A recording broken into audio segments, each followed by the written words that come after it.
Welcome to Model Horse Tack School. My name is Carrie, and today we're doing the trick riding saddle pattern. This one here is chrome tanned white leather. They don't have to be white. Today we're going to be working on adding the skirts to the tree.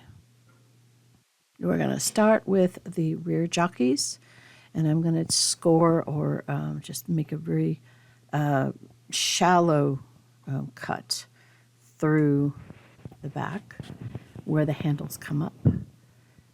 This one here, I did not. It's a very thin leather, so I was afraid of going all the way through. So I just did it a lot lighter. And then push it up. Here I'm going to take this aluminum support, and I'm going to go ahead and use that ruler to bend it in half. There's going to be more on one side than on the other. If you do it too much in half, you're going to have to cut some aluminum off the top. But again, it depends upon how thick your leather is, and I'm working with a very thin leather. So I need more on the bottom than the top. Okay, here's a dry fit. I'm going to go ahead and cut right in that center. And that way,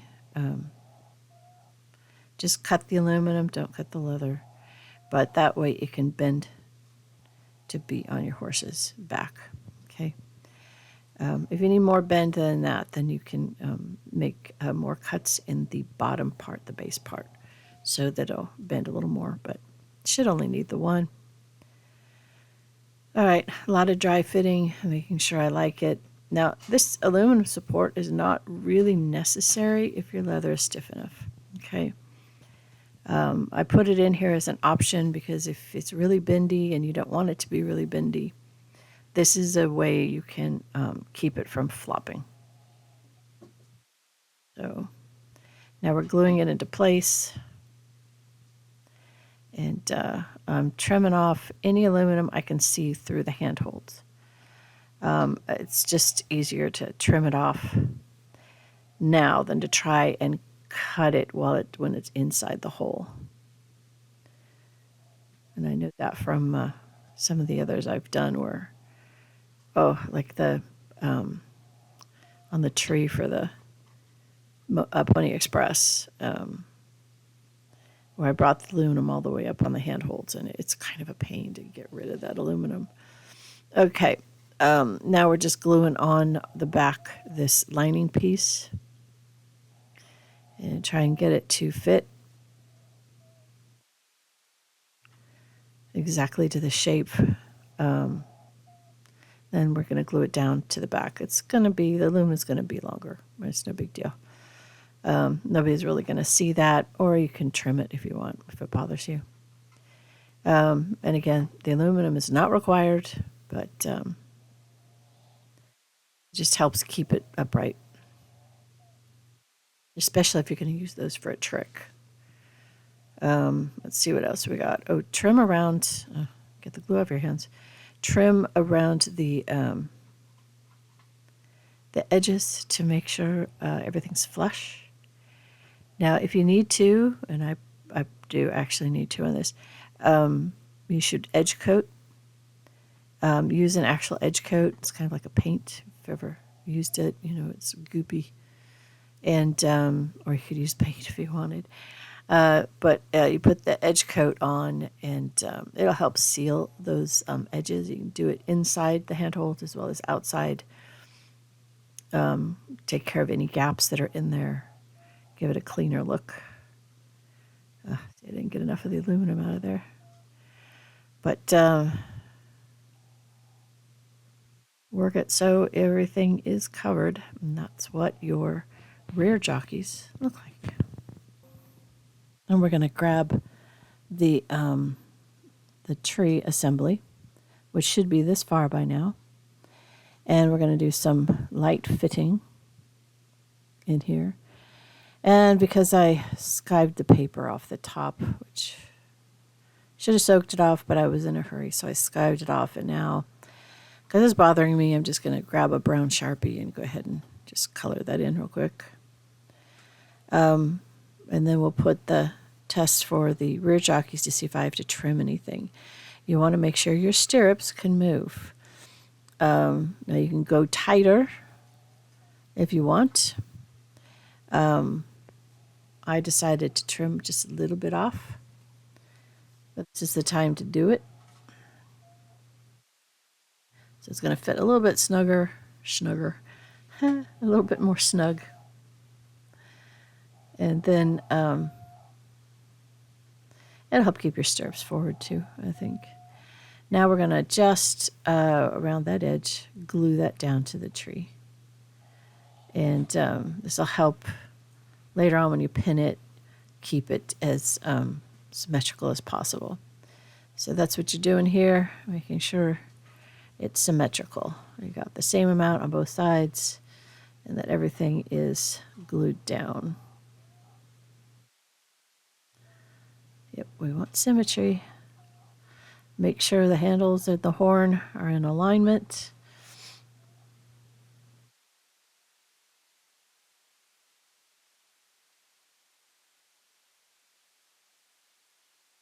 There we go, just checking it. All right, now the front. We want to make sure that we can fit these right around the bottom part of the pommel. And if we did the wedge correctly on the saddle tree, it should fit. It should fit very easily around that area. So I'm going to center it to the horn. Now we still have one more layer. We have the seat to put on. So we are almost at the very top of the pommel in the back, and that's what we're looking for.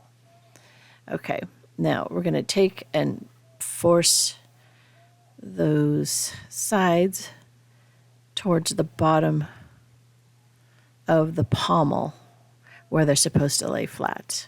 Okay, and then here I am doing the seat. It's a good idea to skive the back of that seat. I didn't do it. I was in a hurry. Shame on me. But we don't mind a little bit of bulk because we do have to still put the seat and the cantle on.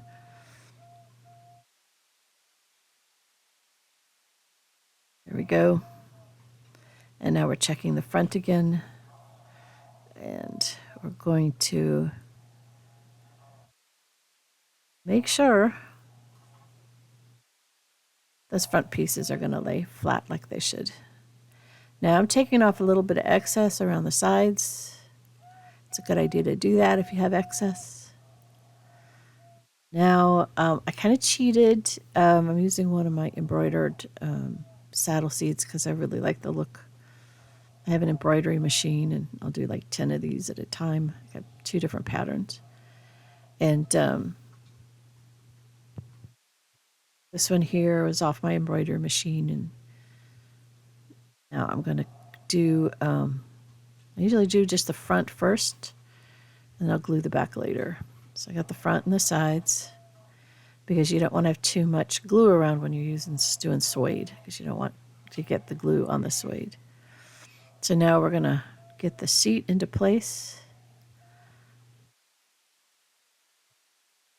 This is a suede seat. I think there's a perfect pattern for this. And then we're going to start working that suede over the edge, because we're going to want to put our cantle piece right there. Now my seat, because I used my suede that I'm using is a different shape in the back than the pattern, so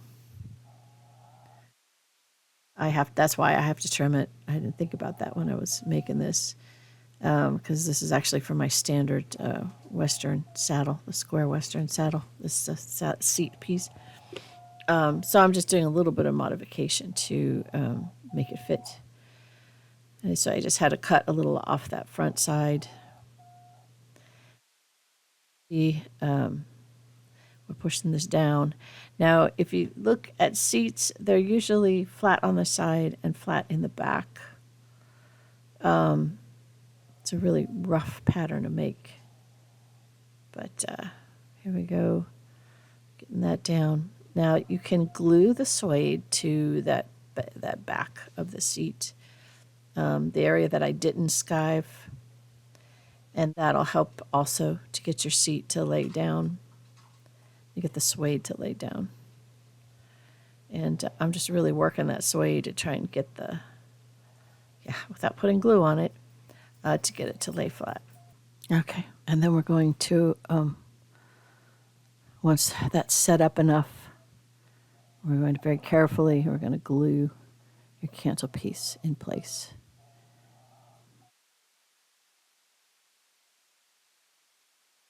A lot of dry fitting. I just, if I'm not sure, especially suede, you get really one shot putting this down. Otherwise, you end up with glue all over the place. So you want to make sure you know what you're doing. That's very light glue, if you noticed. And now I'm just going to follow that curve all the way around. Then I can pinch it from the back right onto the suede.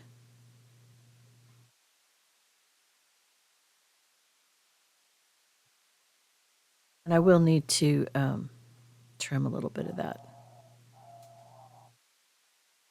But now it's on there really good. So you notice the whole point is to sides and the very back are flat. And then the rest is will round in the right place. Okay. Now we're going to do the pins. So what we're going to do is a pin. And then we got our cinch keeper. Do pin, concho, and then the cinch keeper. And then make sure we got a total of 6 now. So we got 2 with the keepers on it. And then we've got 4 that are just the concho beads on pins. So we're just doing a last check. Make sure everything is symmetrical. And then there's a little tab on the side of the seat. That's where that one goes. See that little tab on the other side of the seat? That's where that pin goes. Pull that through. And then we'll go ahead and pull up and then bend at a 90 and then bend another 90. So pull up, bend 90, bend 90. Get the tightest that you can. And then you can move the pins wherever you need to so that they lay nice and flat. And then I'm always checking for, symmetrical. Okay. Cinch keeper is on that side. And the latigo keeper is on that side. We want to get these in place. Make sure it's where you want them. Lay in the way you need to, you want them to lay. Okay. And then it's, again, you're going to pull up so it's tight and then bend to the 90 and pull it up and then bend. And then we'll go ahead and bend it one more time. Same as all the other Western saddles I've done. All right, that's the front. Checking it again for symmetry. And now we're going to do the back. I'm trying to center it to the handles, push it towards the back. And then we'll do the same to the other side. Make sure we got symmetry.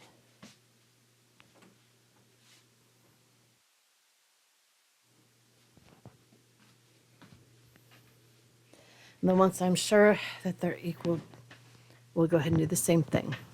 Pull up, do a 90-degree bend, and then do another 90-degree bend. You want them as tight as possible. It holds the whole thing together. And then you want them to lay flat on the back. We have a slightly curved saddle, so. Okay, just playing with the seat a little bit.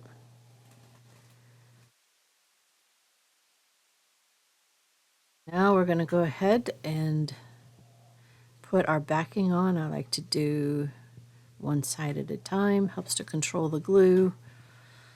And also, there's less of a rush to get it into place before the glue sets up. So There we go. Look what I forgot to put on there. I forgot to put D's for the breast collar. Okay, we're going to get a couple of D's. Right there. Actually, they're 5mm jump rings. Use D's or you can use jump rings. Jump rings are easier to find than D's. I just need a little bit of this. This is a 3/16. So it's bigger than a 1/16 of an inch, but it's not quite an 1/8 of an inch. So skive it,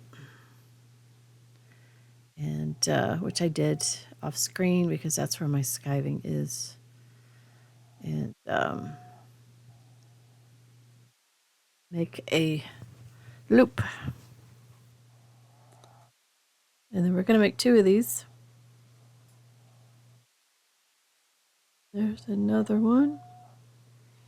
I have this sped up. It's twice as fast as I normally work. And that's why this is a 20-minute video and not a 40-minute video. I'm never in a rush when I'm doing something like this. This is not about speed, it's more about accuracy. All right, so I'm going to use the awl. So I'm going to pull that back. I can do that because the glue isn't dry. It's just set up. All right, so go ahead and pull that through, tuck it down. I think I stretched that suede a little bit, but we can put it right back where it belongs. I haven't glued the other side yet, so it'll be easier to put this on. So the awl allows you to stretch open the hole. With leather, you can't really do it with the faux stuff.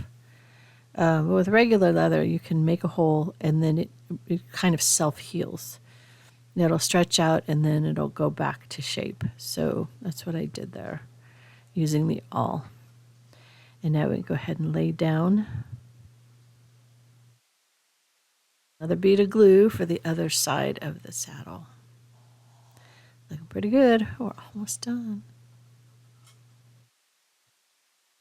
And I would edge coat that suede and the leather above it at the same time to get rid of the white line in that suede.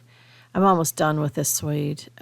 This is only the 3rd trick riding saddle I've made, so yeah, I skipped some steps. I normally would have already edge coated everything, including the suede, by now. And now I'm just trimming any of the excess. So this is the finished saddle at this point. We still have to do, of course, girth and breast collar and bridle and saddle pad, but that's pretty much it. That is your trick riding saddle. I'll go ahead and finish the other pieces in the pattern videos for that. Thank you for spending time with me today. Like, subscribe, tell all your friends about the channel. Have yourself a really good day.